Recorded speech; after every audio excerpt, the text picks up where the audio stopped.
So good morning to everybody from my side as well. So I'm Helene de Wever from Vito. And before I start with this introduction to the IBISBA project and ambition, I also want to acknowledge, of course, our coordinator, Michael O'Donoghue, who has in fact prepared a lot of the material that I will use in this introduction. IBISBA is an acronym that stands for Industrial Biotechnology Innovation and Synthetic Biology Accelerator. So industrial biotechnology is typically the application of enzymes and microorganisms for industrial purposes, and it's recognized as a key enabling technology for the transition to the bioeconomy. It relies very much on synergies between biology and chemical engineering to make this uptake by industry a reality. In particular, in industrial biotech, synthetic biology is considered as a real game changer. But its full potential remains to be unlocked, and that's exactly what the IBISBA initiative aims to do through translational research in industrial biotech in support of the bioeconomy. IBISBA is a distributed research infrastructure project. What does this mean? And I emphasize distributed, that we are a group of partners with several elements of infrastructure spread all over Europe. So it's not all in one place, but it's a combination of infrastructure, top-level infrastructure that is available all over Europe, and that we have brought together to be able to supply all the services that we think are important for this translational research. This group of partners is committed to work together to improve industrial biotech performance, to co-develop translational research, and convert cutting-edge knowledge into innovation. To work together is one thing, but we also want to do deep networking and closely cooperate really to rationalize the investments in infrastructure that each of us has done. And through this collaboration, we believe we can really leverage on these investments as an integrated infrastructure. So the vision of IBISBA for tomorrow is to become a world-class, knowledge-rich European industrial biotechnology hub. So there is a lot of elements in there. We want to be a European industrial biotech hub. So we want to provide really single broker access to this full research and development and innovation pipeline of services to both public and private users or actors in this domain. We also want to share knowledge among us, and not only among the research infrastructure operators that we bring together, but also among the users of this infrastructure. And then, of course, between operators and users as well. What is very important is that we want to operate in a seamless way. So independent of where we are executing a certain service or who is executing that, we want to be sure that the result will be the same. So for the seamless operation, it's essential that we put all the elements in place, workflows, and also cloud technology, data science at the basis of all this to make sure that this can really run in this aimed for seamless way of operating. So this is really essential, an extra essential part of the research infrastructure operation driven by cutting edge data science. So how do we translate this into innovation services for the industrial biotechnology community? I emphasized already a few times that we are performing translational research. So we include both more fundamental research and bioscience results, but we want to translate these into pre-industrial innovation. So this means that we provide services starting from computational work and biocatalyst design all the way to bioprocess development, optimization, and upscaling. We want to be a hub for public-private collaboration, and through providing access through this whole area of equipment and infrastructure, this is also the way this can be achieved. We will develop workflows and standards. I mentioned before that we want to reach this seamless way of operating, and then it comes really to interoperability among infrastructures and reproducibility of results. And to be able to achieve that, it's very important to harmonize our operations, to come to standardized work protocols, and to develop these workflows underneath the work that we are doing. We also wanted to share knowledge among us, so that's why this web-based repository for knowledge asset management is so important, and also something that is under development. And by doing or aiming for all these and offering all these innovation services, we really are building a unique operational platform for a whole array of biotech services. Now, maybe I want to emphasize a few special features about IBISBA.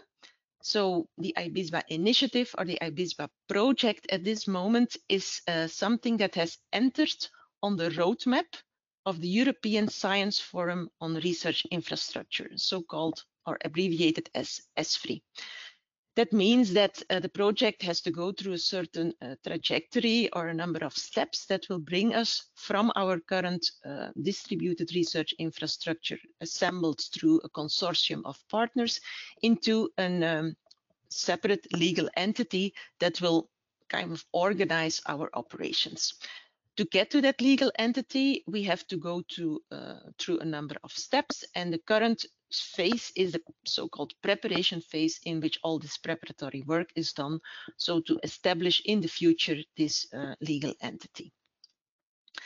What is also a special feature, in particular in comparison to other ESFRI initiatives, is that we are not only focusing on very fundamental science in the lower technology readiness levels. So typically when it comes to new principles, proofs of concept, we are in the technology readiness level from 1 to 3, which is more linked to academic research at universities. But we also include development services and activities in the so-called Valley of Death, so technology readiness levels up to 6, in which we do prototype development, process development, and upscaling. So that's what we mean with this translational research and translating fundamental science into pre-industrial innovation. So once we have reached these higher technology readiness levels, of course, the activities can be taken over by the private sector and by industry to further upscale, demonstrate, and bring this to real commercialization. Now, I'm speaking about a legal entity that will be established in the future. There is already a consortium in place, and actually through a currently running European project IBISBA 1.0, we are able to already offer subsidized access to the best-in-class research facilities that are brought together in this IBISBA 1.0 consortium. The principles behind this is that it's open access to R&D infrastructure, it's subsidized, but the subsidy is actually subject to the fact that it has to be transnational access. So if you would be interested in a certain service, you could apply for that through open calls that we are launching at a regular basis during the project. But a very important condition is that it has to be an application for a service in another country than the one where you are located. So that's the transnational aspect. It's subsidized access to research facilities, and this is open to academia and industry. So can be small and medium-sized enterprises, large industry, comes with different conditions, but in principle, any type of actor can apply for access. And also in terms of the countries that can apply for it, this is not limited to the EU member states alone, but also associated and third countries can apply for access. I said already that we work through a system with open calls. In fact, the 4th call has closed beginning of this summer, and it's currently under evaluation. But we expect that 2 more calls will open in the remainder of the ongoing project. So there will be more opportunities for you to apply for this transnational access to a variety of services. So what are these services? Well, showing them at a rather high level, maybe. They include the various steps in the so-called DBTL cycle of synthetic biology, so design, building strains, test performances, and learning from the data that are generated. But it's not only limited to the services related to the DBTL, but it also includes what I mentioned already a few times before, more the chemical engineering related aspects, so process development, process optimization, and even supporting or enabling activities like life cycle assessment, techno-economic assessment, and so on. So there is really a very broad range of services that is offered. It's not also limited to one service, so you can combine a number of services in an application for transnational access. And that, I think, in particular, is a very interesting feature of this subsidized access, that you have really access to a very broad range of services that can be combined depending on your own interests and needs.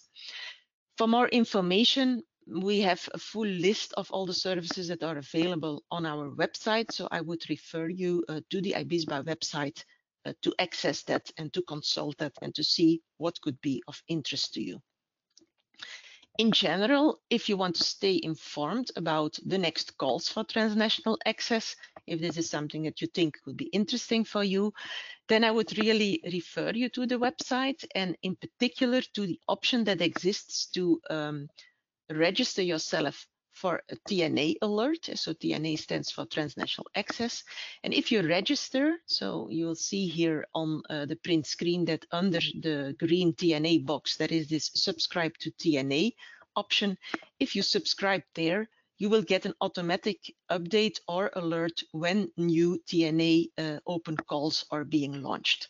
So it would be an easy way for you. Simply register after the webinar, and then you will automatically get this information once the next calls are being launched. Because at this moment, the timing is not yet 100% clear, so I cannot yet inform you about when the next call will appear.